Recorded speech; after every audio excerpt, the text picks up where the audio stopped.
안녕하십니까. IM 성경탐험입니다. 오늘은 우리가 이제는 앞에 창조시대, 족장시대를 거쳐 오늘은 해방시대에 대해서 한번 함께 공부해 보도록 하겠습니다. 먼저 성경 12시대를 다시 한번 우리가 복습해 보면 창조시대, 족장시대, 해방시대, 그 다음에 요 검 들고 있는 정복시대, 사가 두 개가 있죠. 사사시대, 그 다음에 왕관, 통일왕국시대, 왕관이 이렇게 분열됐잖아요. 깨졌잖아요. 분열왕국시대. 그 다음에 포로시대, 귀환시대, 여기까지가 구약이고, 복음시대, 교회시대, 전도시대, 이 12시대. 여러분들이 그림을 좀 이렇게 이미지를 생각하시면서 요 시대들을 한번 좀 읽어보시고 기억해 주셨으면 감사하겠습니다. 자, 오늘 해방시대에서는 여러분 성경을 이제 출애굽기와 레위기와 민수기, 신명기를 읽으셔야 되는데 양이 좀 많아요. 그래서 미리미리 좀 읽어주시면 더 좋았을 것 같습니다.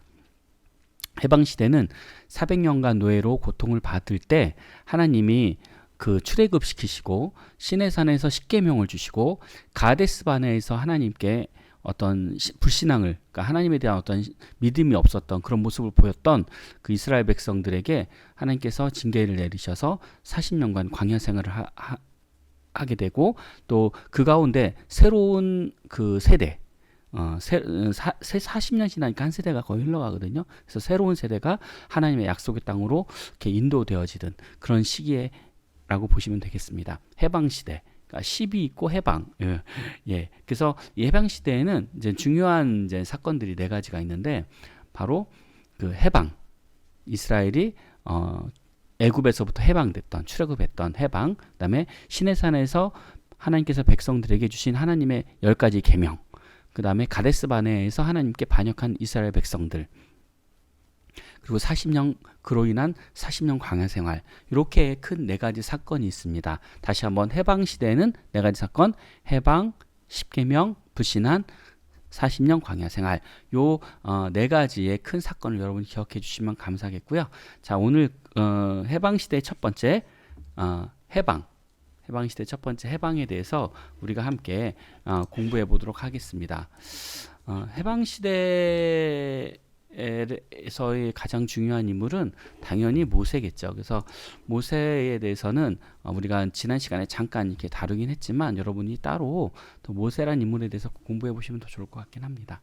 자, 오늘 우리가 해방시대는 그 요셉이 죽고 나서 어떤 일정한 시간이 흐른 다음에 새로운 애굽왕 바로가 나타나는데, 여기서 이제 새로운 왕은 그 완전히 새로운 왕조라고 생각하시면 돼요. 그러니까 예를 들어서 우리나라 고려 시대에서 조선 시대로 넘어갈 때 새로운 왕조가 오잖아요. 또는 신라에서 고려로 넘어갈 때처럼 이렇게 새로운 왕조가 오는데, 이런 거라고 생각하시면 돼요. 그래서 완전히 새로운 왕조가 그 애굽에 나타났다고 보시면 됩니다. 바로는 이스라엘 백성을 노예로 삼고, 그러니까 과거의 어떤 요셉과의 그 흉년, 또 그 풍년과 흉년의 그런 모든 사건들을 기억하지 못하는 거죠.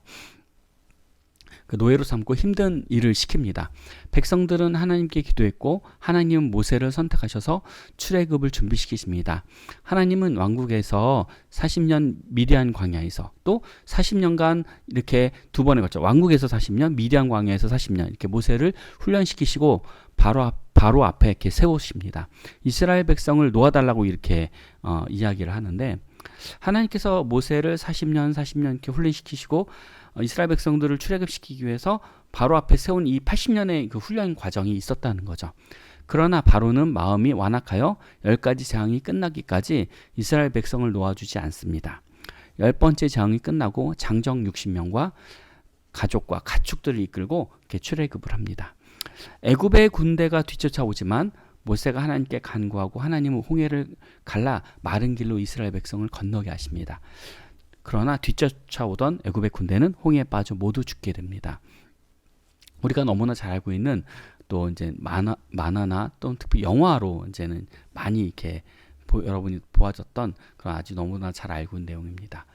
중심 말씀을 우리가 좀 세 가지로 크게 좀 보고 싶은데요. 출애굽기 3장 10절에 보면, 이제 내가 너를 바로에게 보내어 너에게 내 백성 이스라엘 자손을 애굽에서 인도하여 내게 하리라. 이게 이제는 하나님께서 모세에게 얘기하신 거죠. 그 이번 그 해방에서 내가 세 가지 중요한 사건을 좀 함께 보려고 하는 것 중에 하나가 첫 번째가 이 10가지 재앙이에요. 그게 출애굽기 7장 14절에서 12장 36절까지 나오는데 14절하고 우리 36절만 좀 볼게요. 여호와께서 모세에게 이르시되 바로의 마음이 완강하여 백성 보내기를 거절한도다.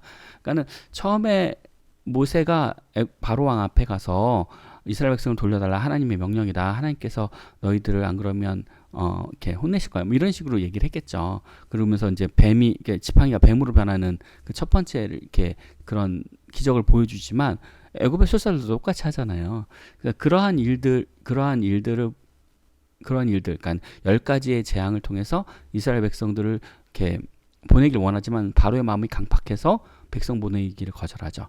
12장 36절에 보니까 여호와께서 애굽 사람에게 이스라엘 백성에게 은혜를 입게 하사 그들이 구하는 대로 주게 하심으로 그들이 애굽 사람의 물품을 취하였더라. 이거는 뭐냐면 마지막 장자 재앙을 통해서 바로가 이스라엘 백성들을 풀어줘요. 그때 여호와께서 애굽 사람에게 이스라엘 백성에게 은혜를 입게 하사. 그러니까는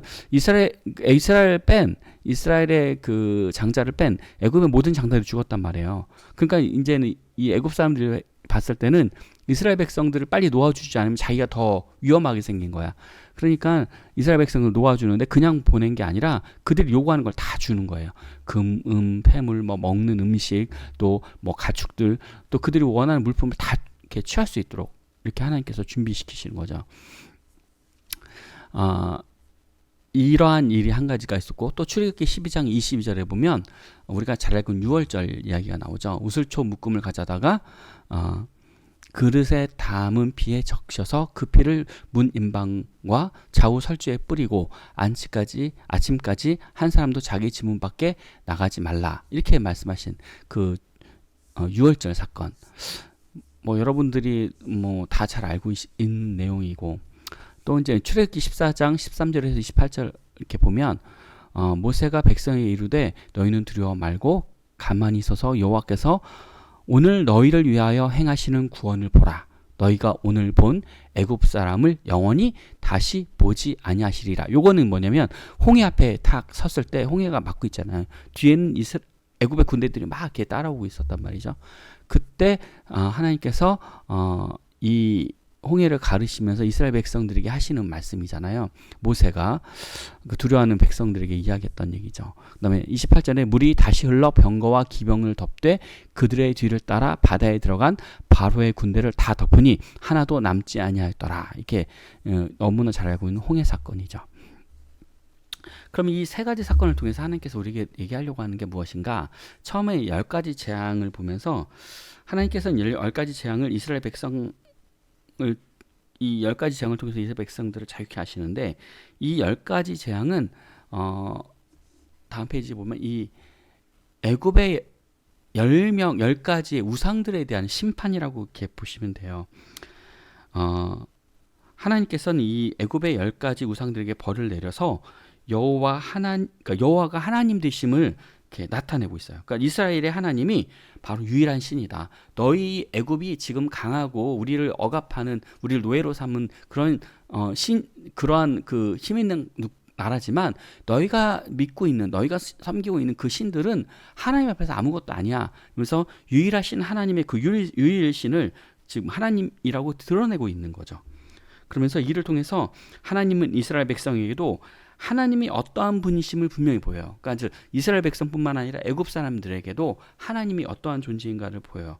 또 이스라엘 백성들에게는 예고하시는 게 그 하나님이 너희 하나님이고 너와 함께 하니까 너희는 두려워하지 말아라 하면서 이스라엘 백성들에게 그 하나님의 그 능력들을 이렇게 보이죠. 그리고 여기 10가지 이제는 우상들이 나오는데 이 애굽의 10가지 신들 이 보면은 하피, 이스크, 크롬, 소백, 오리시스, 이 어떻게 보면 날강의 신이거든요. 그다음에 하케트는 개구리 형상인데 출산, 어떤 다산을 상징해요. 그다음에 게부, 이건 땅의 신이에요. 옆에 이제 그림을 이렇게 보면 이렇게 좀 설명이 되어 있는데, 근데 이게 조금 학자들마다 좀씩 다르긴 하지만 대충 이제 이렇게 보시면 될 것 같아요. 슈는 공기의 신, 하토르는 소의 형상을 하고 있는데 아페스도 소의 형상을 하는데 이건 풍요의 상징인 거죠. 그 다음에 이시스 치료의 신, 그 다음에 곡식의 신, 누트는 하늘의 신, 뭐 슈는 대기, 그러니까는 슈는 아까 공기의 신이라고 위에도 나오죠. 그다음에 누트 하늘의 신, 그러니까 오리시스는 곡식의 신. 이게 지금 신들이 계속 반복되는데 이 신에 따라서 피의 재앙, 개구리의 재앙, 이의 재앙, 파리의 재앙. 그러니까는 이 신들이 사실은 애굽에게 풍요를 갖다 주고 평화를 갖다 주고 번영을 갖다 줬던 신들이라고 믿었던 거예요. 근데 하나님께서 그 신들을 치심으로 이것들이 너희에게 어떻게 보면은 풍요나 도움을 주는 게 아니라 오히려 너희를 아프게 하고 힘들게 하고 너희의 생명을 빼앗는 어떤 그런 모습으로 지금 바꿔서 보여주고 있거든요. 그러니까 하나님의 그 벌하심은 이스라엘을 유리하신 하나님이 애굽의 우상들을 벌하심으로 말미암아 너희가 믿는 신들이 정말 아무것도 아니라고 하는 것, 그런 오히려 너희들의 해가 되는 그러한 신이라고 하는 것을 오히려 지금 보여주고 있는 거죠. 여러분들이 이걸 좀 자세히 좀 보시고 그냥 참고로 봐주시면 좋을 것 같고요. 넘어가서 이 애굽의 이 10가지 재앙은 어떻게 보면은 내가 하나님 외에 다른 신들을, 내가 이제 하나님 외에 다른 것들을 신뢰하는 것, 그게 또는 어떻게 보면 여러분 물질일 수도 있고요. 또는 내가 우상을 삼는 자녀일 수도 있고 내 가정일 수도 있고 내가 하나님보다 더 사랑하는 거, 그런 것들, 내가 또 의지하는 거, 그게 바로 우리의 우상이잖아요. 그러니까 이 10가지 재앙을 통해서 나에게 있는 우상이 무엇인지 한번 좀 생각해 봤으면 좋겠고 그것들을 온전히 하나님 앞에 알아 내려놓는 저와 여러분이 되었으면 좋겠습니다. 또 출애굽기 12장에 나와 있는 6월절 사건을 통해서 어떻게 보면 장자의 첨단 것을 죽이는 그 장자 사건이 있잖아요. 그 이스라엘 백성들은 어린 양을 잡아서 피를 가지고 문설주와 임방에 붙여서 죽음을 면하잖아요. 그래서 유월이잖아요. 넘어갔단 말이에요. 바로는 이 유월절을 계기로 해서 정말 이스라엘 백성들을 이제 그때 풀어주잖아요. 그제서야 어떻게 보면은 이스라엘을 자유케 하고 자신이 잘못했다는 것을 이렇게 뉘우치죠. 물론 그것도 순간이긴 하지만 어쨌든 그렇게 생각이 되는 거예요. 근데 이것은 또한 뭐냐면 예수 그리스도의 그 피를 또 상징한다고 여러분 다 알고 있잖아요. 그 어린 양을 잡아서 그것을 피를 좌우 임방에 바름으로 말미암아 우리가 생명을 건진 것처럼 예수 그리스도의 십자가의 보혈의 피가 우리를 이제 살리신 거잖아요. 그래서 어떻게 보면은 이 6월절의 애굽의 사건은 그 하나님께서 너희를 살리셨다는 것을 기억해라. 너희가 이제는 이 모든 어떤 것들을 기억해라.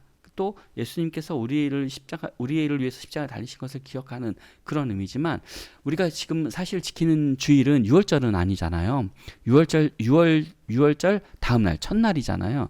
결국은 우리가 지키는 그 주일은 주님의 날, 결국 예수님께서 부활하신 날이에요. 그래서 그러니까는 주일과 어떻게 보면 안식일은 조금 다르죠. 안식일은. 그래서 여러분들이 우리가 드리는 그 안식일 날은 기쁜 날이고 구원의 날이고 부활의 날이라고 하는 것을 좀 기억하시고, 또 6월절이나 안식이라고는 조금은 좀 다르잖아요. 여러분들이 그것들을 좀 이렇게 참고로 알아주시면 좋을 것 같습니다. 또 출애굽기 14장에 있던 이 내용, 바로 홍해 사건은 홍해 앞에서 이스라엘 백성은 하나님을 원망했어요. 또 모세를 원망했어요. 하지만 하나님께서는 그들의 원망 소리보다는 오히려 하나님께서 능력을 보이시면서 이스라엘 백성들에게 다시 하나님의 존재에 대해서 이제 각인을 시키신다고 보여질 수 있어요. 이스라엘 백성들은 자신을 구해준 하나님의 권능을 기억하지 못해요. 사실 며칠 전에 일어났던 일인데도 기억을 하지 못하고 원망해요. 그렇지만 하나님은 그들에게 자비를 베푸시면서 그들을 홍해를 건너기게 하시고 뒤따라오던 애굽의 모든 군대들을 수상시키십니다. 그러면서 하나님은 너희는 가만히 있어 주가 행하시는 구원을 바라봐라. 또 구원의 역사 가운데 나의 의는 하나도 없다는 것을 우리에게 보여주십니다. 우리의 구원이 나의 행위라든가 나의 어떤 의라든가 나의 어떤 착한 행실로 오는 게 아니잖아요. 이 사건을 보면, 이 홍해 사건을 보면 하나님의 구원이 이스라엘 백성들이 한 게 하나도 없어. 이스라엘 백성은 원망밖에 한 게 없어. 근데 나의 구원을 봐도 내가 한 게 없는 거예요. 여러분이 가서 헌금을 많이 한다고, 내가 뭐 교회 가서 조금 봉사한다고, 내가 예배를 빠지지 않고 드린다고, 내가 새벽 기도도 하고 뭐 한다고 해서 여러분 구원받는 게 아니잖아요. 하나님은, 우리의 구원은 전적인 하나님의 은혜죠. 은혜. 그러니까 하나님께서 내게 베풀어 주신 은혜, 이런 것들을 내가 기억하지 못하고, 때로는 내 삶 가운데 사실 저도 원망이 있어요. 그리고 그 부족한 거, 나에게 없는 것들, 나에게 뭐 재물이 부족하고, 내 자녀들이 뭐 뛰어나게 공부도 잘하지 못하고, 이게 나에게 부족한 것들 막 이런 걸 바라봐요. 그때 우리는 하나님 앞에 감사하지 못하고, 하나님 앞에 원망하고, 하나님 앞에 막 하나님 이거 주세요 이렇게만 하거든요. 사실은 어떻게 보면 하나님 앞에 기도할 때 나의 필요를 이렇게 기도할 때가 되게 많아요. 근데 그거에 앞서 하나님께서 나에게 주신 것들, 하나님께서 나에게 하신 것, 허락하신 것들을 봐야 되는데, 그러지 못할 때가 참 많은 것 같아요. 어떻게 보면 우리가 하나님께 감사가 너무나 부족하다. 그러니까 제가 그런 거예요. 제가 하나님께 감사가 부족했던 저의 모습을 바라봅니다. 그래서 저 여러분 다 하나님 앞에 감사하는 그러한 성도들로 이렇게 신앙이 좀 더 굳건해지는 그런 성도들이 됐으면 좋겠어요. 사실 이건 저에게 하는 얘기예요. 그래서 여러분들도 이 홍해 사건을 보면서 저와 함께 하나님의 은혜에 감사하는 저와 여러분 되기를 원합니다. 자, 이 시간에 우리 복습하기를 함께 해볼게요. 하나님을 누구를 통해서 이스라엘 백성을 구원하시려 계획하셨나요? 우리가 앞에서 맨 처음에 배웠었죠. 누구죠? 예, 모세를 통해서 40년 동안 훈련시켰죠. 바로의 궁전에서 40년, 또 미디안 광야에서 40년. 그러니까 하나님께서 이렇게 누군가를 쓴다라고 할 때 그냥 쓰지 않으세요. 그 사람을 반드시 훈련시킵니다. 우리 사도 바울도 마찬가지예요. 사울이 바울이 돼서 바로 하나님 훈련을 이렇게 사용하셨지만, 사실은 사울은 굉장히 그 많은 훈련을 받았어요. 뭐 우리가 알고 있는 그 유대의 그 모든 그 공부들을 굉장히 많이 했고 준비시키셨단 말이죠. 그러니까 하나님의 일을 하기 위해서는 또 세상에 어떤 뭐 배움도 필요하고, 또 우리가 하나님의 말씀으로 배움도 필요하고, 그래서 어떤 그 봉사하고 사역을 하기에 앞서서 사실 우리에게 좀 훈련이 좀 필요하다고 생각을 하는데, 여러분께 교회에서 행하는 여러 가지 그 훈련 과정들 있잖아요. 성경 공부라든가 또 뭐 제자 훈련이라든가 또 이런 것들이 있으면 여러분 많이 참석하세요. 하셔서 꼭 배우시기 바랍니다. 훈련 받으셔야 돼요. 사실 기도도 훈련이 필요하고, 우리가 말씀에 대한 것도 알기 위해서는 훈련이 필요하고, 모든 것들이 필요해요. 그래서 예배만 주일날 한번 드리고 왔다고 해서 여러분 되지 않습니다. 여러분들이 이렇게 좀 적극적으로 하나님 말씀에 대해서 또 기도에 대해서 훈련 받기를 참 소원합니다. 네, 두 번째 볼까요? 하나님은 애굽에 10가지 재앙을 내립니다. 10가지 재앙을 순서대로 적어보세요. 이건 사실은 뭐 크게 안 외우셔도 되지만 앞에 거를 보시면서 한번 복습해보는 그런 시간들 되기를 원합니다. 세 번째, 장자가 죽은 마지막 재앙을 이스라엘 백성들은 어떻게 피하였나요? 네, 유월절에 대한 이야기죠. 네, 어떻게 했죠? 양을 잡아서 피를 문설주와 좌우임방에 바르고 그 양의 고기를 구워서 먹었죠. 네, 뭐 무교본과 같이 함께 이렇게 먹게 되죠. 네, 그래서 6월절. 자, 4번. 애굽의 군대가 쫓아오자 갈라졌던 홍해는 어떻게 되었나요? 자, 분명히 이스라엘 백성들이 홍해 앞에서 막혔는데 애굽의 군대가 쫓아오죠. 근데 그걸 갖다 하나님께서 이렇게 막으시잖아요. 그래서 이쪽으로 넘어오지 못하게. 그렇지만 이 이스라엘 백성은 두려웠죠. 근데 하나님이 밤새도록 동풍을 보내어 홍해가 갈라지게 하시잖아요. 그 사이를 이스라엘 백성들은 건너가요. 다 건너가고 그 뒤에 애국 군대가 쫓아오잖아요. 홍해로. 그때 하나님께서 홍해를 어떻게 해요? 두 개물이 합쳐지게 하심으로 모두 다 수장시켜 버리시죠. 네, 여러분이 너무나 다 잘 알고 있는 이야기일 겁니다. 자, 우리 해방 시대의 흐름 잡기 다시 한번 복습해 볼게요. 오늘 배웠던 해방이죠, 해방. 자, 노예 생활되었던 이스라엘을 해방시키시는 해방. 해방 시대 10가지가 있다고 그랬죠. 두 번째가 네, 뭐죠? 네, 십계명. 네. 세 번째가 불신앙. 네 번째가 40년 광야 생활. 다시 한번 해방, 십계명, 불신앙, 40년 광야 생활. 요 네 가지 사건을 여러분 기억해 주시면 감사하겠고요. 우리 이제는 이 말씀을 통해서 우리가 한번 나에게 한번 적용해 보도록 하겠습니다. 첫 번째, 애굽에 내렸던 10가지 재앙은 하나님이 애굽 우상들에게 내려 그들의 하나님됨을 알게 하는 일입니다. 나에게 있는 우상은 무엇일까요? 내가 하나님보다 더 의지하는 건 뭐가 있을까요? 한번 적어볼게요. 그러니까 저 같은 경우는 내가 하나님보다 더, 때로는 물론 매번은 아니지만 내가 하나님보다 더 이렇게 의지하는 것들이 있어요. 사실 지금도 늘 그런 것과 싸우는데, 첫 번째는 사실 물질인 것 같아요. 보면 내가 때로는 내가 가지고 있는 걸 뭘 하려고 하고, 내 작은 그 능력으로 뭔가 하려고 하고, 또 사람 있죠, 사람. 내가 또 사람 의지하는, 저 사람이 날 도와주지 않을까? 또 내가 하나님보다 더 사랑하는 것들이 또 뭐가 있냐면 또 내 가족들. 어떻게 보면 내 가족들이 더 나에게 우상이 되기도 하고, 내 주변의 친구들이 나의 우상이 되고, 내가 의지하는 하나보다 의지하는 사람들이 나의 우상이 되기도 하고 그러는 것 같아요. 또 어떻게 보면은 내가 젊었을 때는 아유 내가 건강하니까 뭐 이렇게 지금은 내 건강을 자신하지 않지만 그때는 그랬던 것 같아요. 네, 여러분들이 하나님보다 더 사랑하는 거 한번 쭉 적어보시고, 이 내가 하나님보다 더 사랑하는 것, 그것들 정말 내가 경계해야 될 나의 우상들이 아닌가 이렇게 생각해 봅니다. 네, 두 번째, 홍해 앞에서 이스라엘 백성들은 모세와 하나님을 원망합니다. 우리는 어려운 일을 만나면 하나님께 기도하고 과거의 은혜를 기억하지 못하고 원망할 때가 많습니다. 그러니까 하나님께 기도하기보다는 내가 하나님 앞에 나 이게 왜 나에게 이렇게 어려운 문제를 주셨어요. 또 하나님께서 나에게 주신 것들에 대해서 생각하지 않고 막 원망할 때가 있어요. 나는 누군가를 원망한 적이 있습니까? 있다면 이야기해 봅시다 이렇게 했는데, 저도 누군가를 원망한 적이 있어요. 그러니까 하나님에 대한 원망을 떠나서 사람에 대한 원망할 때가 있어요. 그러니까 때로 내 아내에게 너 때문에 그래. 그냥 이게 약간은 이렇게 제 아내한테 분명히 아내 탓이 아닌데도 불구하고 탓하는 경우가 있어요. 그러니까는 또 그게 아니라 사람을 탓하는 경우가 있어요. 쟤 때문에 그래. 저 장로님 때문에 그래. 저 집사님 때문에 그래. 쟤 때문에 그래.